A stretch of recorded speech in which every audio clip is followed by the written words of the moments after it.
Supreme Court rules against Los Angeles couple denied visa in part of her husband's tattoos. The U.S. Supreme Court voted 6-3 on Friday against a Los Angeles woman who argued that her constitutional rights were violated when the federal government denied a visa to her Salvadoran husband in part because they viewed his tattoos as gang-related.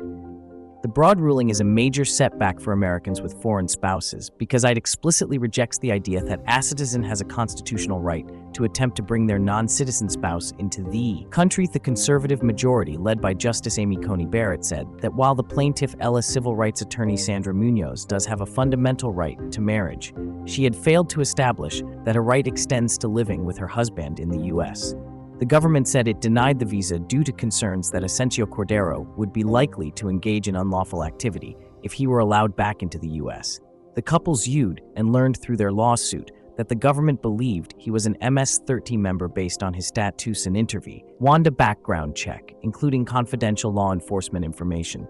Asensio Cordero had no criminal history in the U.S. or in El Salvador. A long-established judicial policy, the doctrine of consular non-reviewability prevents court reviews of visa determinations except in limited cases. Immigration officers have broad discretion about whom to admit into the country, administration lawyers said. They also said that requiring the government to disclose specific details about the evidence and intelligence in such decisions would slow process.